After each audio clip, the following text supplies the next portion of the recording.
terça-feira, dia 22 de setembro. Estamos entrando no ar ao vivo pela Rede Líder, TV Líder, canal 20.1 e também pelas páginas da Voz do Povo, pela página da Rede TV Líder no Facebook. Então você pode assistir de qualquer lugar que onde você estiver, você pode assistir. No programa de hoje, nós temos algumas matérias interessantes. Temos a resposta da Prefeitura com relação à medicação que não está sendo fornecida para pacientes. Daqui a pouco nós entramos em detalhes. Temos um apelo e precisamos da sua ajuda. Temos informações a respeito da reforma do Cristo, não é? Da estátua do Cristo Redentor em Araguaína. E temos o nosso convidado especial de hoje, candidato a prefeito pelo PT, Partido dos Trabalhadores, Leador Machado.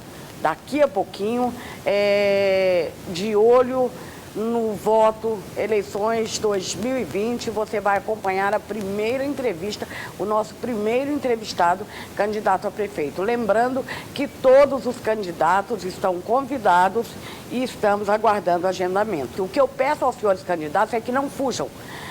Um candidato que não consegue vir num programa de TV ao vivo responder perguntas de interesse da comunidade não pode ser uma pessoa que tenha capacidade de administrar Araguaína. Não podia nem querer, não é? Então, a gente espera que todos os candidatos venham, atendam esse convite, usem esse espaço, que é um espaço do povo, é um espaço público, é um espaço para que as pessoas possam conhecer, afinal de contas, quem é cada um desses candidatos.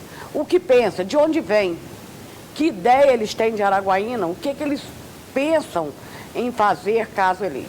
Então, nós estamos aguardando que todos os candidatos venham. A nossa próxima etapa é convidar todos os candidatos a vice. Afinal de contas, o Brasil, vice faz história e Araguaína não é diferente, né? O vice assume da mesma forma, segundo a lei, na ausência do prefeito eleito ou prefeito eleito, tá bom? Então é isso aí, nós agradecemos a sua participação. O programa é ao vivo e todas as perguntas que chegarem aqui, com o nome e o bairro, serão repassadas ao candidato Leador Machado. E o candidato a prefeito pelo Partido dos Trabalhadores, Leador Machado, certo? Bom, gente, nós já estamos ao vivo com o candidato Leador Machado. É assim que se pronuncia, candidato? Leador Machado, boa tarde. Primeiro, muito obrigado. Fecha mais um pouquinho, Douglas, por favor, que eu não quero mostrar minhas pernas, sou muito gostosa e aí dá um probleminha. Fecha mais um pouquinho, por favor. Vamos priorizar, assim, se tiver jeito, né? Se não tiver, porque nós estamos mantendo a questão do distanciamento por conta da Covid-19, o candidato todo sistemático, ele queria até estar de máscara. Eu disse a ele que nós estamos buscando um distanciamento razoável para que ele possa falar mais à vontade sem máscara e você em casa ter mais discernimento. Aqui nós já temos pessoas mandando mensagens, mas eu quero primeiro perguntar ao senhor, qual que é a sua origem? O senhor é de onde? Boa tarde primeiro, Silene, e aos ouvintes do seu programa. Muito bom estar aqui, obrigado pela oportunidade. Eu nasci no interior de Minas, numa cidade chamada Patrocínio. Mineiro. Mineiro, né, no interior, um arraial chamado Tijuca, no município de Patrocínio. Fiquei lá até os 8 anos de idade, morando na roça. Aos 8 anos vim para Brasília, eu mais a família, para tentar aí a oportunidade em Brasília. Né? Lá a gente já não tinha mais estudo, já tinha concluído o que tinha. Então fiz a minha vida praticamente toda em Brasília. Certo. E como é que o senhor veio parar no Tocantins e quando?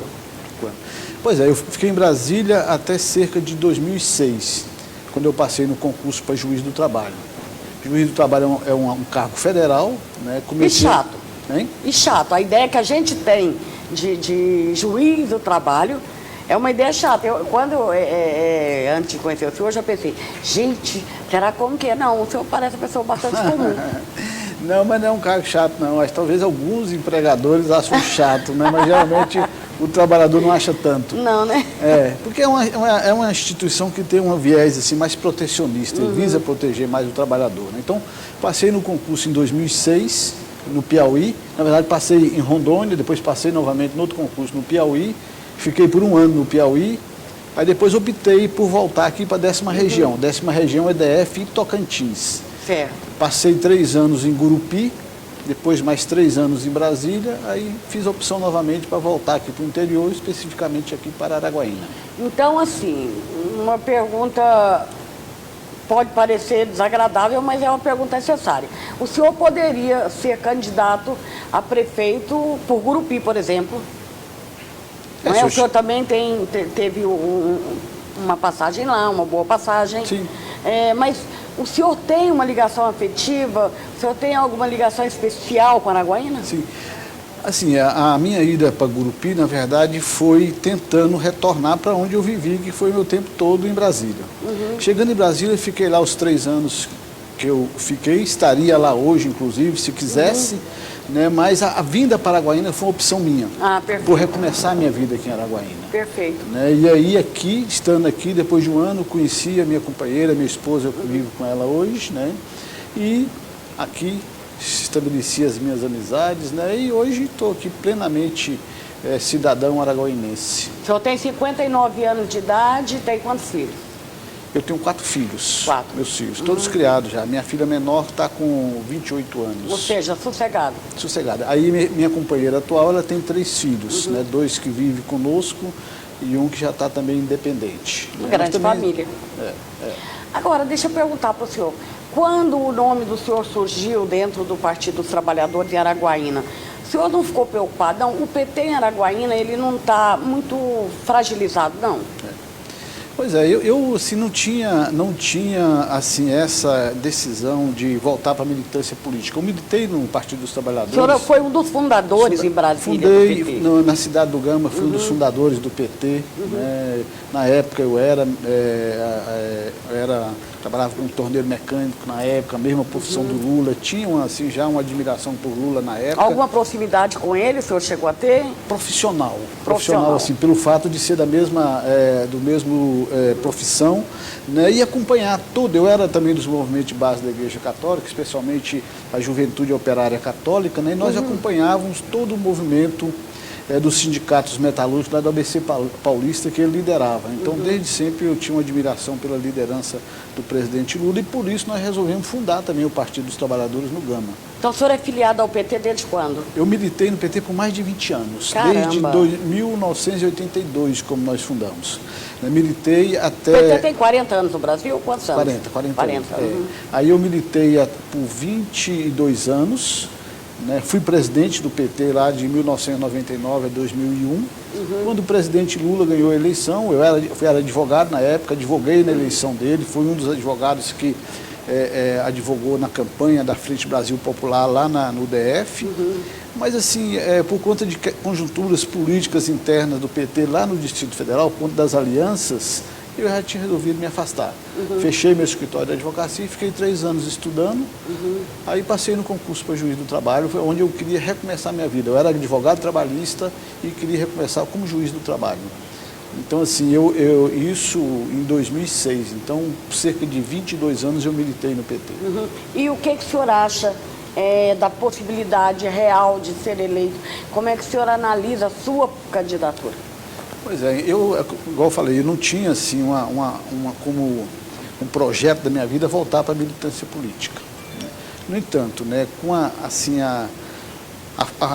forma como a política desandou aqui no país, principalmente, né, com o impeachment sem qualquer crime da presidenta Dilma. É inexplicável até hoje, né? Sem qualquer crime de responsabilidade, né? Um golpe, na verdade, um golpe.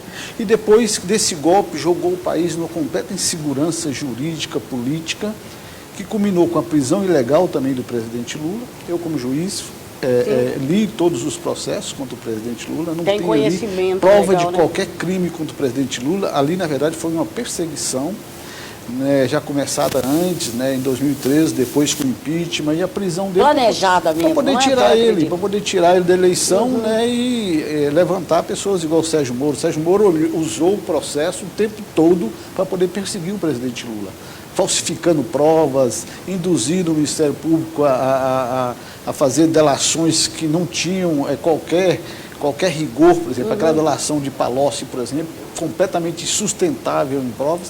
Então, por conta dessa deterioração do sistema político e por conta também da descaracterização da justiça do trabalho, com as mudanças que houveram com a reforma trabalhista, não tem mais sentido eu continuar, já que eu tenho uma visão bem protecionista do direito do trabalho. Quando a gente falou de Sérgio Moro, o senhor, como um homem conhecedor, extremamente conhecedor da lei, por que o senhor acha que até hoje o ex-juiz Sérgio Moro não sofreu nenhuma punição?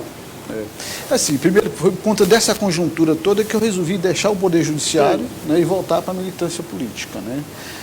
E oferecer o meu nome aqui para a gente poder tentar recompor o partido aqui e tentar fazer essa disputa ideológica, disputa de projeto, né?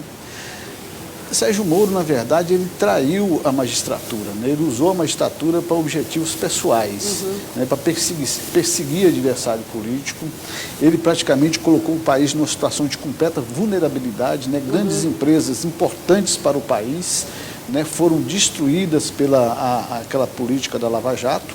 Assim, se houvesse qualquer crime, como qualquer país desenvolvido faz, prende-se quem cometeu o crime, toma-se todo o patrimônio dele, mas não se destrói as empresas, né? Assim, as grandes empresas brasileiras foram destruídas, a Petrobras está sendo desfacelada a partir da atuação da Lava Jato. Então, são crimes de lesa pátria, que a gente chama. Além de que também, né, esse comportamento dele na magistratura, ele devia ser, ainda como juiz, deveria ter sido punido. Né? Mas, no entanto, o Poder Judiciário, como um todo, foi conivente com essa situação. Também foi uma das razões que me fez ficar decepcionado com o Poder Judiciário. Eu falei assim, aqui já não tem mais lugar para mim. Agora deixa eu falar para o senhor. Bom dia, meu nome é Leandro, do bairro Dona Ione, tem um questionamento para o entrevistado. É ótimo ver alguém de cara nova na política. O que o candidato tem de diferente dos outros para oferecer a Araguaína? Certo. Eu aconselho as pessoas que vão votar nessa eleição a olhar o histórico de cada um dos políticos, né?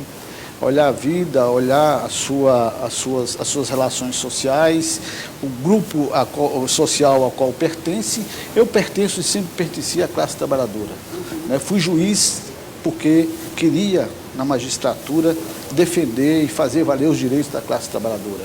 Hoje, sempre morei onde mora a classe trabalhadora, nunca confundi a minha posição de juiz com a posição social que os demais juízes ocupavam. Então, assim, eu acho que a minha diferença, eu tenho uma grande experiência, tanto política, quanto jurídica, quanto administrativa, né? Eu acho que hoje eu estou assim, preparado, né, na minha melhor condição para poder administrar essa cidade, principalmente para a gente implementar um projeto que a gente comece aqui a olhar para as pessoas mais pobres e mais necessitadas, organizar essas pessoas a partir dos bairros, né, jogando essa experiência, jogando toda essa história de vida, a gente fazer política de forma diferente, com ética, né, e tentar passar isso para a população voltar a confiar na política e voltar a se organizar para juntos a gente transformar essa cidade.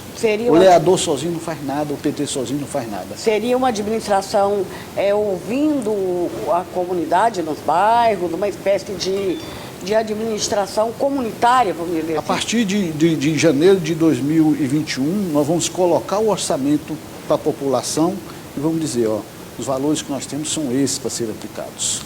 Através do orçamento participativo que a gente fala, que o PT já tem larga experiência em administrar essa questão do orçamento participativo. Eu participei do governo do professor Cristóvão Buarque lá em Brasília, trabalhando com orçamento participativo. Então, assim, a partir dessa experiência, nós vamos colocar esse orçamento. Vai ser um orçamento difícil, por conta dessa crise econômica, essa crise sanitária, vai ter uma redução de recursos, mas quem vai decidir onde vai aplicar esses recursos é a população. Nós não vamos aplicar em obra que vai botar um nome bonito do prefeito lá só para poder divulgar a pessoa do prefeito. Quem vai administrar e quem vai dizer as prioridades é a população. Nós sabemos ouvir a população, a gente tem diálogo com a população. Tem algum outro partido apoiando sua candidatura? Não.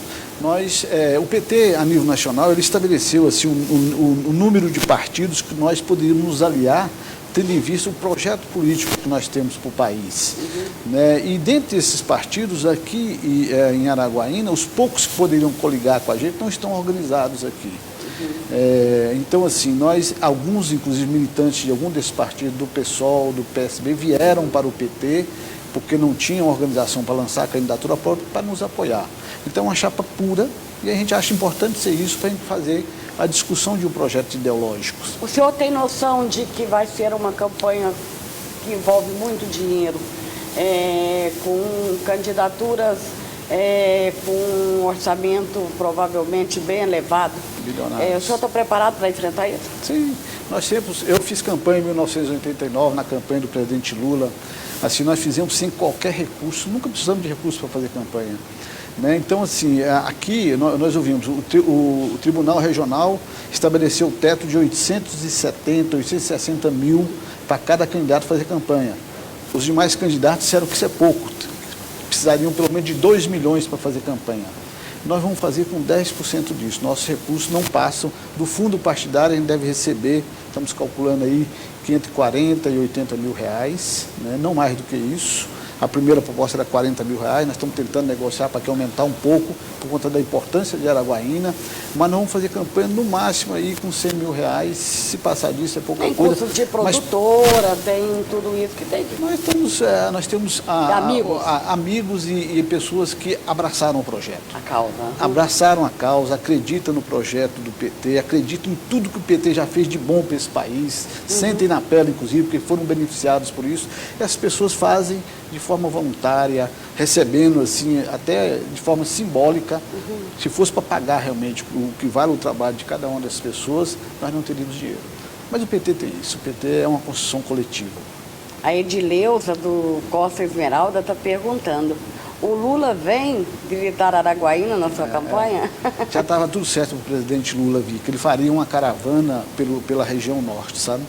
Mas o presidente Lula está fazendo 75 anos no mês que vem, né? Então, assim, é do grupo de risco, né? Nós jamais iríamos colocar ele em risco. Mas ele vai gravar um vídeo me apoiando. Ah, tá bom. Então, vamos aí, você aí que mandou, Edileuza, né? Olha, Edileuza, está aí a resposta. Candidato, eleito. Suponhamos que o senhor foi eleito e hoje é o dia da posse. Dia da posse, hoje é o primeiro dia de trabalho. O senhor sentou na sua mesa. Qual a primeira atitude? A primeira, nós vamos, assim, eu tenho uma preocupação muito especial com a questão da saúde, sabe? Araguaína já era um caos na saúde antes mesmo dessa pandemia, né? E com essa pandemia a coisa se agravou muito mais. Além da questão da contaminação, as sequelas dessa contaminação, nós temos aí, por exemplo, uma fila de espera para cirurgia, que é algo extraordinário. Né? Nós temos profissionais de saúde extremamente desgastados, porque você ficar submetido a um regime de emergência durante 6, 8 meses, isso é coisa que... Só que eu trabalhei na emergência por mais de 20 anos. Trabalhei como técnico em radiologia na emergência por mais de 20 anos. Eu dava plantão, 2 plantões por semana. Avalie quem dá plantão dia sim, dia não, submetido a uma tensão dessa, podendo adoecer, podendo levar doença para sua família. Então, assim, o olhar primeiro vai ser para essa área da saúde, sabe? Nós temos que recompor as nossas equipes de saúde da família. Nós temos que acabar com essa forma de terceirização, de contratação através de empresas terceirizadas na saúde. Nós temos que valorizar o nosso servidor público da saúde, todos os servidores públicos. Para esses servidores, eles só podem prestar um serviço de qualidade se estiverem as mínimas condições de trabalho.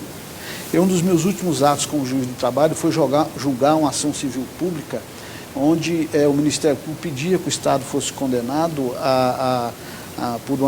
por danos morais, por não oferecer sequer luvas e máscaras para os trabalhadores terceirizados que trabalhavam no Hospital Regional de Araguaína.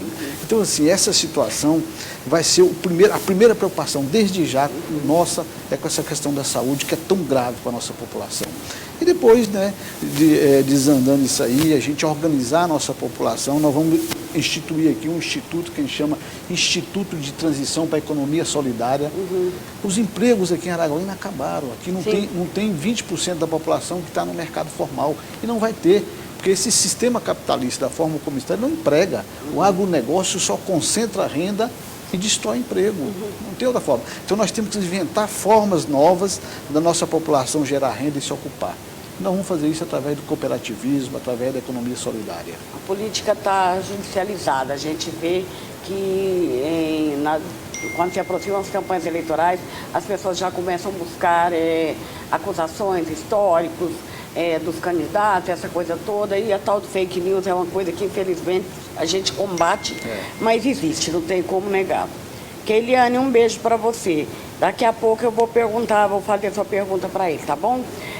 O que eu quero perguntar para o senhor é assim, o senhor não teme que os seus concorrentes ou algum deles use essa história do presidente Lula, de ter sido já preso, mesmo que muitos processos já até caíram, já foi provado que inocente e tudo, mas que usem isso para deturpar a imagem da sua candidatura? Assim, eu saí do PT em 2002 por discordar das alianças que o PT estava fazendo. O PT estava se aproximando de gente que não tinha nada a ver com a nossa história. Pessoas que tinham essa prática de corrupção, e aí acabou que o PT se confundiu com isso. A gente que tinha como bandeira maior nossa, que era a questão da ética na política, fazendo esse presidencialismo de coalizão, que reúne todo mundo para tentar governar, perdendo o controle disso, acabou que houveram realmente alguns casos de corrupção, e algumas pessoas do PT inclusive chegaram... o caso do Temer, candidato a vice, é um absurdo, né? Pois é, essas pessoas se juntaram ao PT, né, e depois tentaram impor uma responsabilidade para o PT de toda a corrupção que eles já vinham praticando muito antes do governo Lula. Tentaram botar tudo isso nas costas do PT, se juntaram todos, deram uma rasteira na presidenta Dilma e depois prenderam o presidente Lula. E esses partidos todos são aqui os nossos adversários aqui, todos. Todos os nossos adversários aqui são base do governo Bolsonaro e fazem parte de toda essa história, né, de perseguição, de mentira. A eleição de 2018 foi uma coisa vergonhosa, né? As pessoas elegeram em cima de fake news, de mentira, e o Tribunal Superior Eleitoral não teve a coragem de enfrentar isso e anular pessoas eleitas com mentiras, igual foi o Jair Bolsonaro. Jair Bolsonaro é fruto de uma grande mentira, né? E está fazendo com o país essa tragédia que está fazendo. Então, assim, eu não tenho essa preocupação, porque dos meus objetivos de vir para a política foi exatamente como juiz, com a minha experiência que tem, tentar neutralizar essa influência que Sérgio Moro teve na mídia, para poder tentar incriminar o presidente Lula. Quando eu decidi vir, quando eu fui visitar o presidente Lula lá em Curitiba, ainda não haviam essas revelações, Sérgio Moro ainda estava em alta ainda, parecia que era um grande paladino da justiça, mas um dos meus objetivos é exatamente esclarecer a população com relação a isso. Essa perseguição covarde que fizeram contra a maior liderança que esse país já teve e o melhor presidente que esse país já teve. Sabe? Então, se não tem preocupação com isso, não tem problema nenhum de discutir corrupção. Discuto com qualquer um deles corrupção. Minha vida é aberta. Minha vida se tiver um debate, o senhor for convidado, o senhor participa? Irei em todos. Irei não em todos. Foge de debate, não. Não sou covarde igual o Bolsonaro, que fugiu de todos. Se tivesse ido em um debate, ele perderia a eleição, porque todo mundo saberia que ele é incapaz, né? Ele não sabe articular sequer uma frase com lógica. Candidato, desculpa, vou interromper. Agora há pouco, eu estava ouvindo a CBN, a Rádio CBN, ao vivo, e o presidente Bolsonaro ele estava fazendo discurso de abertura na ONU. E lá ele disse que, entre outras coisas, ele disse, e no Brasil a distribuição de um auxílio emergencial no valor de cerca de $1.000 para cada... Ele disse isso no discurso da ONU. Eu ouvi ao vivo. Na verdade, ele não sabe o que fala, na verdade. O despreparo é tão grande que $1.000 seria hoje o quê? Quase R$5.000. Certo. Né? R$5.000. Ele está distribuindo um auxílio emergencial que a esquerda tinha proposto com R$1.200, depois chegaram a um acordo para ser R$600, e que eles estão reduzindo agora para R$300. E paga e que quando vai quer até também, dezembro, e para quem quer também, né? Para quem quer. Então, assim, essa questão da renda emergencial é uma coisa que o PT defende, desde o senador Eduardo Suplicy, é um projeto nosso, e nós achamos que realmente para essas populações mais pobres, um programa igual o Bolsa Família, por exemplo, que é um pouco parecido... Tentaram mexer e recuaram. Né? É um pouco parecido com essa renda mensal. Então, assim, esse tipo de programa para uma população pobre, com nível de desigualdade que tem aqui no Brasil, aqui 1% da população concentra mais de 50% de tudo que se produz. Sim. 1% concentra 80% das nossas terras. Né? Então, assim, numa sociedade tão desigual, é preciso ter mecanismo de minimamente dar forma dessas pessoas sobreviverem até elas poderem produzir a sua própria subsistência, né? Candidato, são 12 horas e 20 minutos, eu tenho uma pergunta aqui, vai ser a última pergunta de telespectador. De hoje, né? Porque eu vou voltar outras vezes. De hoje. Olá, boa tarde. Gostaria de saber do candidato, caso eleito, qual seria o projeto de regularização para os setores de invasão, como os setores Vitória, Monte Sinai e outros. Pois há muitos setores antigos, inclusive, onde os mesmos não existem benfeitorias, como asfalto, e a desculpa é sempre a mesma, que não estão regularizados. É a Keiliane Costa que está perguntando. Esse é um dos problemas mais graves aqui dessa cidade, a questão da regularização fundiária. Não é só nos bairros que ela citou. Eu moro no Araguaína Sul. No Araguaína Sul, praticamente ninguém tem título da terra. Eu comprei agora recentemente a minha casa, eu tenho 6 procurações. Né? Uma passou prestando procuração para outra. Então, nós vamos assumir o compromisso de criar uma secretaria de habitação, que essa secretaria ela vai se encarregar dessa regularização fundiária. Não jogar. É compromisso, candidato? Compromisso, é o compromisso. Isso no primeiro dia nós vamos criar essa secretaria, porque o que o governo fez? Esse governo atual assumiu o compromisso de regularizar essas terras e não fez. Jogou essas pessoas na mão de corretores, na mão de advogados, pessoas que já não tinham qualquer recurso, né, tinham que despender recurso. Nós vamos assumir isso. É muito comum a gente coletivamente, nós vamos constituir um grupo nessa secretaria de habitação, com advogados, com pessoas especializadas. Para apoiar a população. Não, para nós fazermos a regulação através da administração. Nós podemos fazer isso. Aí são zonas de interesse social. Né?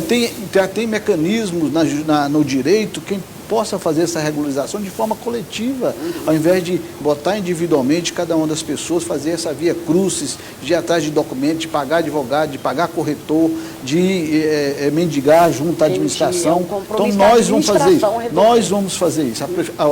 O município de Araguaína vai criar uma secretaria específica para a área de habitação e regularizar todos esses terrenos, tirando essas pessoas da mão desses exploradores, esses corretores, esses loteadores que tanto exploram, né? Quem deveu o seu lote, nós vamos analisar a situação, como é que vai ser feito esse pagamento. Agora, quem loteou vai ter que ter a obrigação de entregar esses setores com infraestrutura, né, como cada loteamento é obrigado. Se não fizer isso, né, a prefeitura vai ter que tomar as medidas necessárias para poder assumir a responsabilidade. Não pode somente lotear, pegar o dinheiro e desaparecer, igual acontece. Né? É muito comum a gente ver pessoas sendo expulsas, não é? Das chamadas invasões. Pessoas sendo expulsas, carregando menino, cachorro, chorando. Na época de pandemia, né? A gente vê pessoas sendo retiradas das casas. Sem água, sem energia. Isso é um compromisso nosso, porque nós temos um compromisso muito grande, principalmente com essas pessoas de baixa renda. Nós temos no PT um movimento que chama Movimento Nacional de Luta por Moradia, né, que ele é que vai nos orientar no sentido da regularização desses lotes e desses loteamentos. Não vamos entregar isso na mão de especuladores. Bom, quero mandar um abraço para vocês que estão acompanhando pelo Facebook, o Helder Oliveira, Maria Clara, esse nome aqui, eu estou cega, gente, estou sem óculos. Silanilde, Lorival Branquinho, Mauro César, o Radu Stoff, o deputado Célio Moura. Vai estar dizendo aqui, para cima deles, juiz. Grande amigo, Célio Moura. Aliás, foi uma das razões de eu ser candidato também. A eleição do Célio Moura foi fundamental para eu tomar essa decisão, sabe? De enfrentar esse poderio econômico aqui e tentar eleger aqui, fazer um mandato mais popular, mais voltado para a população. A eleição do deputado Célio Moura, a eleição do companheiro Edmundo como presidente do PT daqui, um militante da Pastoral da Terra. Então, se deu outra característica ao partido aqui em Araguaína, que me fez também tomar essa decisão de voltar à militância e voltar ao meu nome à disposição. Candidata a vice, a Vera. Companheira Vera, grande Ela professora. vai estar aqui, porque nós vamos entrevistar também os candidatos a vice. Que maravilha. Tá bom? Eu gostava muito dela, muito preparada. Grande mulher, mulher de luta, né? De luta, com certeza. Tá certinho. Aliás, diga-se de passagem, né? A única chapa que tem mulher, né, pois é, uma valorização, um respeito, né? É essa sociedade machista, É muito paternalista. machista. Eu acho que nós devíamos ter mais tempo, viu? Estamos entrando num assunto importante. Num local, numa região onde as mulheres, a grande maioria das famílias são conduzidas, chefiadas por pelas mulheres. É verdade. Então Nós chamamos temos... a mulherada para se somar a gente aí, vamos à luta e eleger Leador e Vera. Inclusive, a gente tem levantamentos e todos os candidatos a prefeito de Araguaína estão convidados, as assessorias estão informadas, esse espaço ele é para todos. Se algum candidato não vier e o senhor quiser vir ocupar a vaga... Estou à disposição. Nós chamamos o senhor de volta. Estou à disposição. Tá bom? Eu quero Gosto muito de conversar. Quero muito agradecer ao senhor, muito obrigada pela disponibilidade, pela simplicidade, pela normalidade na resposta das perguntas, e nem todas a gente pôde fazer porque o tempo é curto, mas a gente espera uma próxima oportunidade. Muito obrigada, candidato. Eu que agradeço muito assim, pelo espaço que você cedeu, pela sua simpatia também, pela boa vontade, e estou à disposição. Tá bom? Agradeço as pessoas que assistiram, fizeram as questões.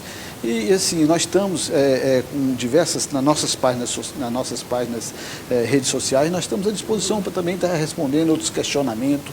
O nosso programa de governo está disponibilizado nas nossas redes sociais, para as pessoas entrarem. A rede social, quando o senhor fala, como é o nome? Leador Machado, né? Leador Machado. Botando Leador Machado, você Bota consegue Leador Machado que entra identificar nas o redes Facebook, o Instagram, né? E lá nós temos uma plataforma também, onde as pessoas acessam, vê o nosso plano de governo e faz sugestão. As sugestões que eles querem fazer para poder que sejam incluídas no nosso plano de governo. Já é uma participação do povo. É o plano de governo participativo. Perfeito. Né? Desde o início foi dessa forma. Perfeito, candidato. Douglas, vou pedir você para me acompanhar com a câmera aqui, que eu vou levantar, tá? Candidato, mas muitíssimo obrigada. Foi um prazer receber o senhor. E nós esperamos ver o senhor de volta aqui. Tá bom? Boa sorte, sucesso. Obrigado.